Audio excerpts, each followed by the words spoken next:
Hello price Lord brothers and sisters, கர்த்தர் ஸ்தோத்திரம். இந்த பிப்ரவரி மாதத்தின் தேவ வார்த்தையை உங்களோடு பகிர்ந்து கொள்வதற்காக நான் மகிழ்ச்சி அடைகிறேன். இதன் மூலம் தேவநாமம் மகிமைப்படுவதாக. தேவன் நமக்கு தந்திருக்கும் இந்த மாதத்தின் தேவ வார்த்தை, இதோ நான் புதிய காரியத்தை செய்கிறேன். பழைய காரியம் இல்ல, இதோ நான் புதிய காரியத்தை செய்கிறேன். நான் வனாந்தரத்திலே வழியையும் அவாந்தர வெளியிலே ஆறுகளையும் உண்டாக்குவேன். ஏசாயா புத்தகம் 43வது அதிகாரம் 19வது வசனம். அன்பு தேவ பிள்ளையே, எனக்கு ஒரு பாதை திறக்காதா? எனக்கு ஒரு வழி பிறக்காதா? எனக்கு ஒரு நன்மையான காரியம் நடக்காதா?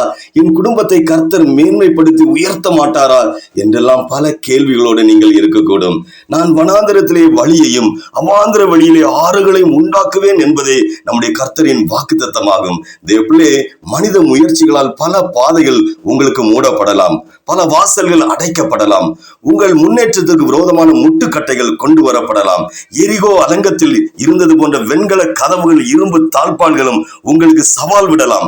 அந்த சூழ்நிலையிலும் கர்த்தராகிய ஆண்டவரை நோக்கி பாருங்கள். தேவப்பிள்ளையே, எந்த இடத்திலே வழி திறக்காது, முடியாது என்று, நடக்காது என்று நீங்கள் நினைக்கிறீர்களோ, அதே இடத்திலே கர்த்தர் உங்களுக்கு வழியை திறக்க 100% செய்வார்கள். அல்லேலூயா.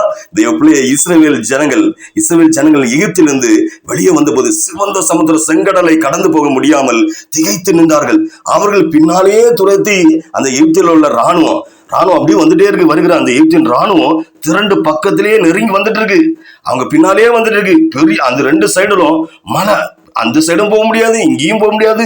அந்த எகிப்தியன் கையில, அந்த எகிப்தியர் ராணுவத்தின் கையில விழுந்தா அவங்க அந்த கொண்டு போடுவாங்க. அப்படிப்பட்ட ஒரு சூழ்நிலை. அதான் ஜனங்கள் பாக்குறாங்க, ஐயோ, எகிப்தியனுக்கு கையில விழுந்து சாவதா, இல்ல இந்த செங்கடல்ல தான், இந்த சிவந்த சமுத்திரத்தெல்லாம் அமிழ்ந்து இறப்பதா, சாவதா என்று தெரியாமல் அங்கலாய்த்தார்கள். தேவப்பிள்ளை, ஆனால் கர்த்தர் ஆண்டவராகிய தேவன் வனாந்தரத்தில் வழியை உண்டாக்குகிற தேவன்.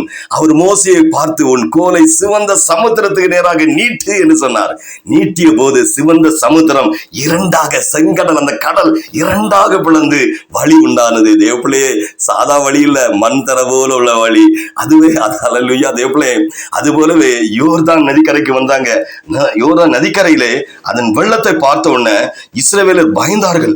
அறுப்பு காலம் முடியும் வரைக்கும் அந்த யோர்தான்ல பெருவெள்ளம், பயங்கர வெள்ளம் ஓடிக்கொண்டே இருக்கும், பயங்கர ஸ்பீடாட்டு.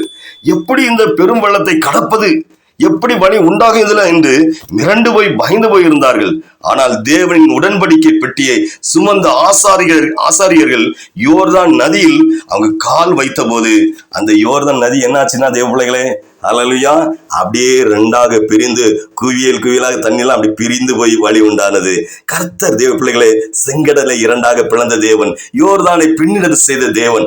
கர்த்தர் உங்களுக்காக வழியை திறக்க நினைக்கும் போது அதை யாராலும், எந்த மனுஷனாலும், எந்த அதிகாராலும், எந்த மனுஷியாலும் தடுக்கவே முடியாது. அவர் வெண்கல கதவுகளை உடைத்து இரும்பு தாழ்பாளைகளை முறிக்கிறவர். அவரே தடைகளை நீக்கி போடுகிறவர். தேவப்பிள்ளை, உங்களுக்கு முன் செல்லுகிறவர். அல்லேலூயா. தேவப்பிள்ளை, சாத்ராக், மேஷாக், ஆபேத்நேகோவை பாருங்க, அக்கினி சுவாலையிலே அந்த அரசாங்கமே தூக்கி போட்டார்கள். அங்கேயும் கர்த்தர் வழி உண்டாக்குவாரோ என்று நினைத்தார்கள், அற்பமாய் நினைத்தார்கள்.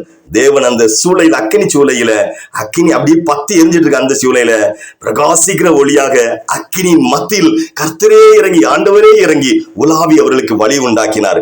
அவர்கள் மகிழ்ச்சியோடு அந்த அக்கினி சூளையில் உலாவி வந்தார்கள். கர்த்தர் அக்கினியின் உக்கிரத்தை அவித்தார், குறைத்தார்.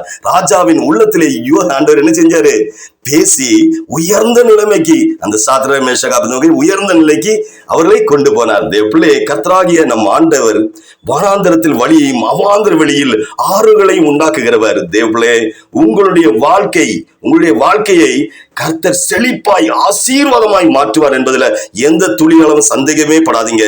கர்த்தர் புதிய வாசல்களை இந்த மாசத்துல, புதிய வாசல்களை திறந்து தருகிறார். யார் இந்த செய்தியை கேட்டுக்கிற உங்க வாழ்க்கையில புதிய என்ன செய்யறாரு? வழிவாசலை திறந்து தருகிறாரு.